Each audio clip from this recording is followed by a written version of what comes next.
Namaskar, everyone. It's a great honor for me, a great pleasure for me to introduce Smriti Irani ji, who actually doesn't need any introduction. And with someone so eloquent, I'm not going to give any pearls of wisdom before she starts. The interest in correcting perceptions or narrative for me personally started in 1998 when I moved to the US. This was a fairly decent business school, and some of my classmates asked me if I owned a pet elephant that took me to school. So since then, the view that's formed on India. I live in Singapore now. The view that's formed in India through New York Times and Slumdog Millionaire is quite broken. Opinion pieces and fiction are forming the narrative of India outside and sometimes even within, which is why we have Tathya today. And and Smriti ji, somebody that has been specifically targeted and maligned. So we thought nobody better than her to respond to an event that is around correcting narratives in media, in governance, in diplomacy, and what have you. In line with the specific ministry she's heading right now, I worn a true blue traditional kurta. But Smriti ji, personal joy for me, great honor for all of us to invite you to say a few words and open Tathya 2021. Over to you, Smriti ji.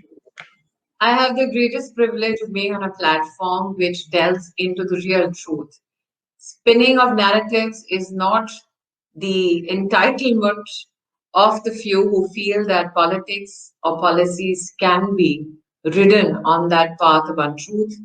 I'm grateful that Team Tathya today inaugurates this platform for deliberation based on facts, and it is those facts that will become the fulcrum of policies that will help us build a new India. In his opening remarks, it was said that I have been at the receiving end of many untruths, at the receiving end of many false narratives. But I think that my journey has been such that I have been tested through fire, and blessedly, I have escaped that untruth unscathed. The intention with which I come on this platform today is to have an honest conversation. And I'm hopeful that everybody who comes onto this platform with Tathyas indulges in that journey, because ours is a civilization that has deliberated on issues for centuries. Ours is a society which has encouraged debate. Ours is a society that has thrived on informed conversations. So here's looking forward to a talk which will help as much as me as those who are listening to arrive at better positions, to arrive at more informed decisions. So I'm being told by Anurag that I can go on for 5 minutes. I think Anurag mistakes me for one of those politicians who've been given a mic and who can endlessly chatter. I'm somebody who's focused on particular issues, and if I need to underline the issues on which possibly we will want to engage on, the first is the impact of narratives. Are those impacts only cultural? Are those impacts only societal? Or is there an economic agenda behind such narratives as well? The second topic, which is close to my heart, which I've requested Anurag to possibly delve into, is the so called phrase of women's empowerment. Now, my position is this, that too often we use that phrase to engage on issues with regards to gender. But we need to recognize that on an international matrix, when women's empowerment is judged, it is judged from the prism of economics and politics. Power sharing, or for that matter, sharing of revenue, becomes central to that narrative. And the one aspect that gets left behind is the cultural aspect of a woman's journey, or for that matter, the cultural impact on society with regards to a fallout on gender. So, given the complexities of a life of a woman, or for that matter, the complexities of a dynamic society such as ours, which is so diverse, where do we totally stand on the narrative of women empowerment, and how is data relatable to this phrase? So, I'm looking forward to, in fact, narratives, or for that matter, deliberations that emanate even from this a very essential conversation that needs to be had.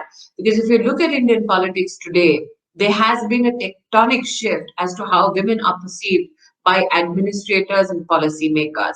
The Prime Minister has given the clarion call that now India is at the cusp of human history where we will have not just women's development, but essentially to be a strong nation, we need to ensure women-led development. So how does an Atmanirbhar Bharat get served by a self-reliant Indian woman?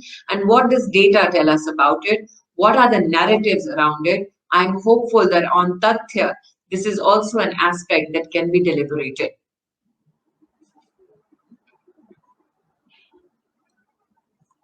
Wonderful, Smriti ji. Such a pleasure again, honor again having you. Ji, if I may, in your opening remarks, you talked about the data lens and why data might not be serving our agenda.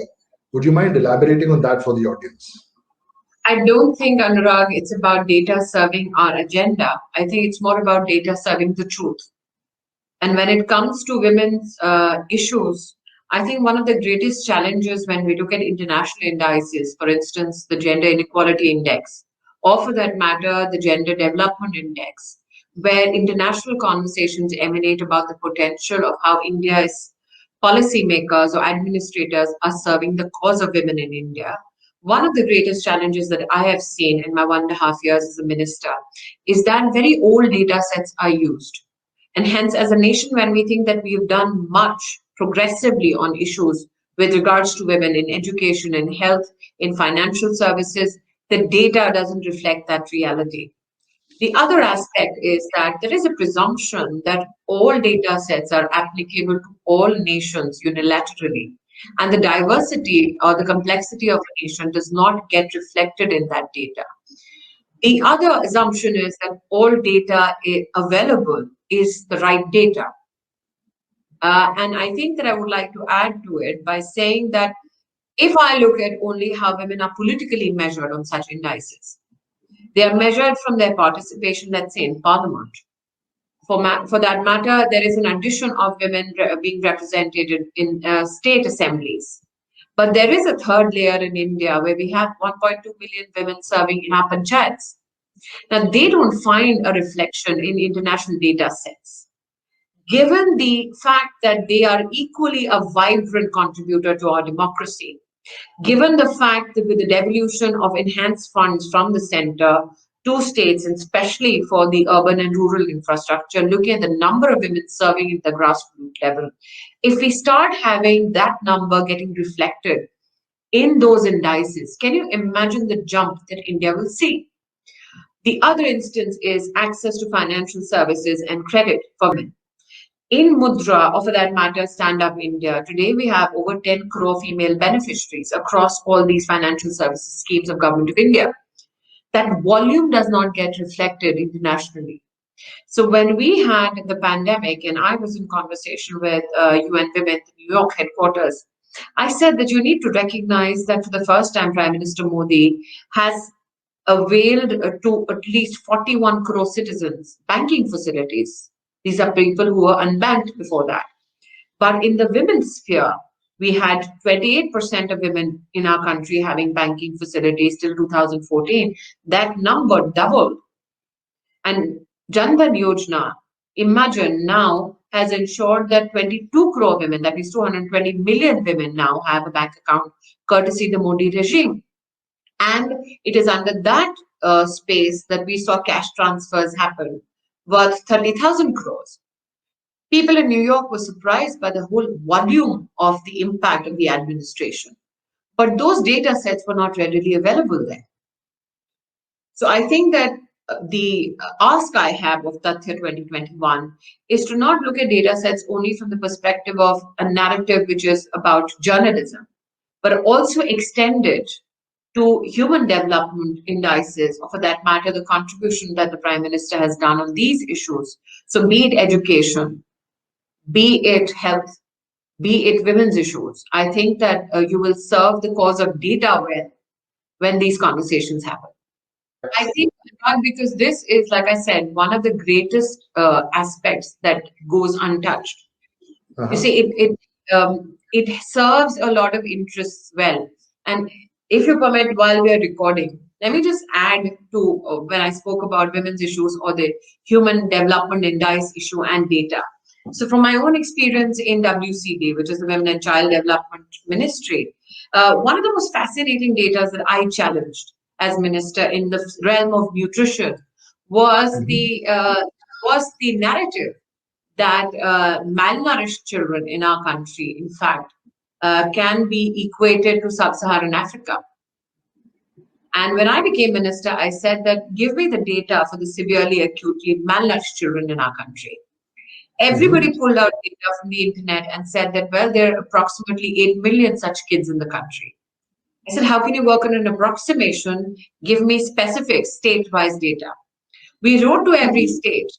And why am I saying this? Is because there is a lot of budgetary allocation, because no state or no government would want such kind of a crisis to erupt in a nation such as ours, especially. And when I Mhm. said that if I want to put in funds, I want to see where the problem areas are. So give me a confirmation on the number so that I can have adequate allocation and financial measures to support the solution. You'd be shocked. From 8 million, we went down to an approximate 1 million in just one communication, Fascinating. Fascinating. which means that allocation, and many a times people say, "Aap budget zyada kyun nahi mang rahe?" This is the taxpayers' money. So if I have to use it prudently, I need to be pragmatic enough to have data sets available to me which are real, and then ensure that the taxpayers' money goes to people who genuinely need it. So right now in the ministry, we are in a process to ensure that now states go beyond that approximation. And I say, Mhm. does your district collector or your chief medical officer get involved in determining if a child is severely acutely malnourished? They said no. So I said, who measures? Mhm. So now we've started from January a whole nationwide campaign to say if you have to declare a child severely acutely malnourished, that is a medical procedure. Mhm. So now we've asked for specifics, and I'm sure that the numbers will go down further, and then we will have a specific number, a child who can get that service and support that the family so needs to help them come out of that state of malnourishment. Now, another data point, let me say this. Between the Ministry of Education and Ministry of Women and Child Development, we both service girls who are out of school. The competition was that school department always says nobody's dropping out. But the children's department always say a lot of people are dropping out. Why? Because the allocation was in the school division for people not to drop out, and in the children's division was to support kids who drop out. So when I started saying, why don't you correlate the data sets? In one district, I can't have school saying nobody's out of school, but my division saying that 20 kids are out of school. When we correlated that data set, we suddenly had from 17 lakh kids, it going down again to 9 lakhs. So I think that from these perspectives, these conversations are essential from a data perspective because they affect not only policy, they affect administrative approach, but more so they affect fiscal spending. So I'm hopeful that on your platform, issues beyond journalism can get addressed. Absolutely, ma'am. That's a commitment I am making to you. In fact, I feel so energized as the father of a daughter myself. I feel so energized that we're taking this direction and getting Indian women, uh, their fair due. I mean, I'm Absolutely. almost ashamed that this is something I didn't know myself. No, and I think, Anurag, why people like you who are so well informed would not know this, and I would not belie this, would not know this because there is a lot of money in spinning the false narrative. Like I said, that entire narrative then rests on allocation, on leakages. So the minute Mhm. you try to ensure that there is a direct cash transfer into the account of the beneficiary, when you get these data sets, I think that's when leakages also stop. So the narrative sustains, and you will not find the correct data internationally or any other social media platform because it helps those people to sustain the false narrative. For instance, a company will come and give you a quick fix for a severely acutely malnourished child and say, let the government spend, let's say, 100 rupees on one packet so that this child will have a quick fix and I'll give you a certificate that all is well with India. But what they will not tell our people is that a drumstick soup is much more effective, which is made, let's say, in $5. So I think that is why these kind of data sets or these kind of conversations do not take place, because it is that status quo that will get shaken up. Mhm. Absolutely, and I think the only way to sort out imbalanced incentives, which get people to push themselves and the system in lopsided ways, is to actually put tathya or facts or truth out there. So I'm so glad, yeah, I'm so glad we had this conversation, and that you're offering your ministry to be put under greater scrutiny than it has Happy been to. in the past. Happy to. On. And if we could just have the honor of you formally declaring Tathya 2021 open. And again, like I said, I can't thank you enough from the bottom of my heart for being here.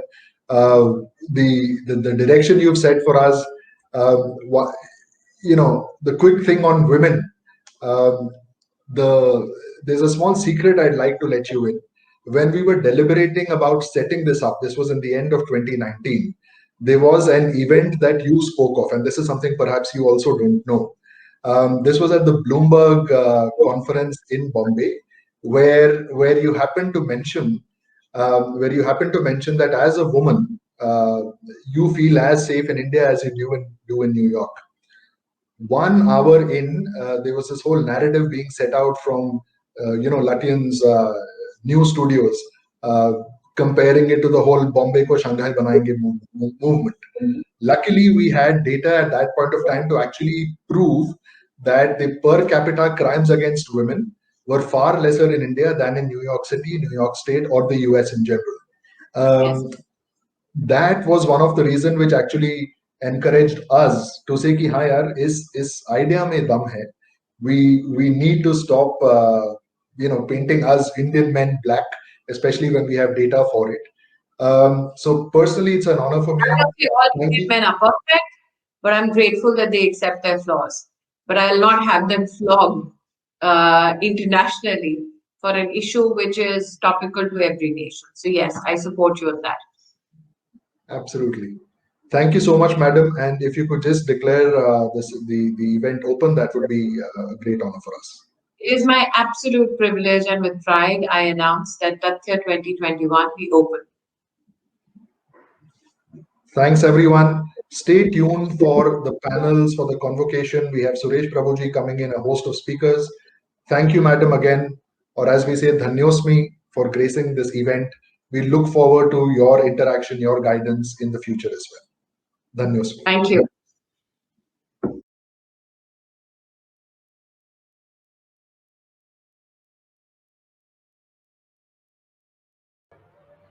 Wow, that was inspirational. How many ministers would you know who invite great scrutiny, provide facts, provide tathya proactively? It has been an honor, ma'am, for all of us, and thank you, Anurag ji, for moderating it.